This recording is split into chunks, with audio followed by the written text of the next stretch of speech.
জুলাই গণ অভ্যুত্থানের যাত্রা শুরু হয়েছিল বৈষম্য বিরোধী ছাত্র আন্দোলনের ব্যানারে 2024 সালে সারা বাংলাদেশের ছাত্র সমাজ একটি যৌক্তিক ও ন্যায্য দাবিতে আন্দোলনে নেমে এসেছিল এবং সেই আন্দোলনে যখন খুনি হাসিনার সরকার পুলিশ এবং ছাত্রলীগ দিয়ে দমন পীড়ন চালায়, ছাত্রদের উপরে সাধারণ জনগণের উপরে নির্বিচারে গুলি চালায়, তখন ছাত্র শ্রমিক সাধারণ জনগণ সবাই এক দফার দাবিতে রাজপথে নেমে এসেছিল।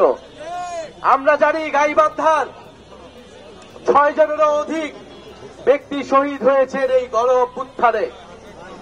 বাংলাদেশের এই দ্বিতীয় স্বাধীনতার জন্য গাইবান্ধাবাসীর এই আত্মত্যাগ বাংলাদেশের মানুষ, জাতীয় নাগরিক পার্টি চিরকাল ধরে মনে রাখবে, শ্রদ্ধার সাথে স্মরণ করবে সেই সকল শহীদদের।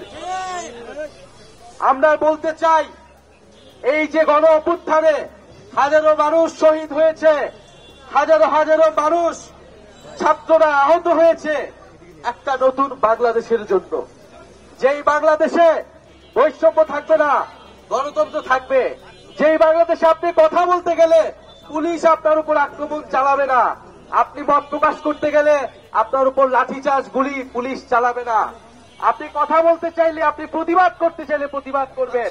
জুলাই গণ অভ্যুত্থান সেই প্রতিবাদ শিখিয়েছে আমাদের। আমরা যেন সেই প্রতিবাদ থেকে সরে না আসি। আমাদের যে অধিকার, আপনাদের যে ন্যায্য অধিকার, আপনাদের এলাকার সমস্যা, সেগুলো আপনারা বলবেন, নির্ভয়ে কথা বলবেন। আমাদের ভয় কিন্তু 2024 সালেই ভেঙে গিয়েছে। নতুন কোন করে ভয়ের সংস্কৃতি এই বাংলাদেশে আমরা আর গড়ে উঠতে দেব না। শহীদেরা রক্ত দিয়েছে, প্রয়োজনে আমরা আবারও প্রয়োজন হলে আমরা আমাদের নিজের রক্ত দিব, কিন্তু জুলাই গণ অভ্যুত্থানের পথেই এই বাংলাদেশকে চলতে হবে। প্রিয় গাইবান্ধাবাসী, আমরা জানি রংপুর গাইবান্ধা বাংলাদেশের অন্যতম দরিদ্র অঞ্চলগুলোর মধ্যে অন্যতম এবং নানা ধরনের বৈষম্যের শিকার এই গাইবান্ধাবাসী অনেক দিন ধরেই হয়ে আসছে। আমরা আপনাদের জন্য কাজ করতে চাই। আমরা একটি নতুন দেশ গড়ার ডাক দিয়ে এবার রাজপথে নেমেছি। 2024 সালে আমরা শেখ হাসিনাকে উৎখাত করার জন্য রাজপথে নেমেছিলাম। এখন আমাদের উৎখাত হয়েছে, পতন হয়েছে, কিন্তু নতুন দেশ এখনো গঠন হয়নি। সেই নতুন দেশ গঠনের জন্য এবার আমরা রাজপথে নেমেছি। আমরা গাইবান্ধা দিয়েই শুরু করেছি, কারণ গাইবান্ধা থেকে আমরা মনে করি যে পিছিয়ে পড়া মানুষ, যারা অর্থনৈতিক বৈষম্যের শিকার, যাদের অধিকার এখনো আদায় হয়নি, তাদের কথা আমরা প্রথমেই বলতে চেয়েছি। আমরা 64 জেলায় পদযাত্রা করব এবং 64 জেলার মানুষের কথা শুনে আমরা জুলাইয়ের ইস্তেহার, জুলাইয়ের ঘোষণাপত্র এই সরকারের থেকে আদায় করব। এই ঘোষণাপত্রে আপনার আমার অধিকারের কথা লেখা থাকবে, আপনার আমার দায়িত্বের কথা লেখা থাকবে। প্রিয় বন্ধুগণ, জাতীয় নাগরিক পার্টি ধর্ম বর্ণ নির্বিশেষে সকল মানুষের নাগরিক মর্যাদা এবং নাগরিক অধিকারের পক্ষে কথা বলে। আজকের এই সমাবেশেও দলিত হরিজন সহ যে নানা ধর্মের নানা বর্ণের মানুষজন এখানে এসেছেন, আমাদেরকে সমর্থন দিয়েছেন, তাদেরকে আন্তরিকভাবে ধন্যবাদ জানাচ্ছি। আমাদের জাতীয় নাগরিক পার্টির পক্ষ থেকে পিয়াদুর রহমান দিবস এবং নাজমুল হাসান সোহাগ ভাই, আপনাদের এলাকার সন্তান, এই দুইজনকে আমরা আপনাদের কাছে দিয়ে যাচ্ছি। তারা আপনাদের কথা শুনবে, আপনাদের জন্য কাজ করবে এবং আমরা সেই অনুযায়ী জাতীয় নাগরিক পার্টি আপনাদের জন্য সবসময় কথা বলবো, কাজ করব।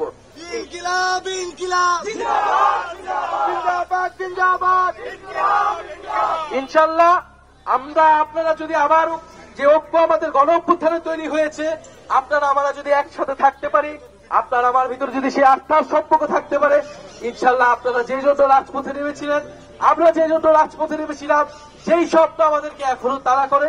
সেই নতুন বাংলাদেশের, সেই বৈষম্যহীন গণতান্ত্রিক বাংলাদেশ, মানুষের মর্যাদার বাংলাদেশ আমরা আদায় করতে পারবো। ইনশাআল্লাহ আপনারা থাকবেন আমাদের সাথে, আপনারা সেই আস্থা আছে আমাদের সাথে, আমাদেরও সেই আস্থা আপনাদের প্রতি আছে যে আমরা যদি রাজপথে নামি, ইনশাআল্লাহ আমরা আমাদের অধিকার আদায় করে ছাড়বো।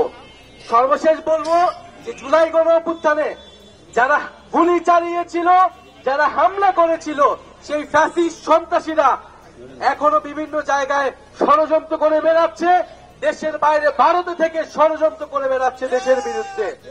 আমরা বলবো যে জুলাই গণহত্যা সহ গত 16 বছরে যত অপকর্ম রয়েছে, এই খুনি হাসিনা এবং এই আওয়ামী লীগ, স্বৈরাচারী আওয়ামী লীগ, তাদের বিচার অবশ্যই এই বাংলার মাটিতে হতে হবে।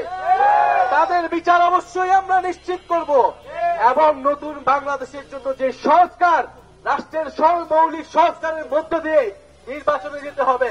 শুধুমাত্র ক্ষমতার পরিবর্তনের জন্য এক দলকে সরিয়ে আরেক দলকে বসানোর জন্য কেউ রক্ত দেয় নেই, কেউ গণ অভ্যুত্থান করে নেয়।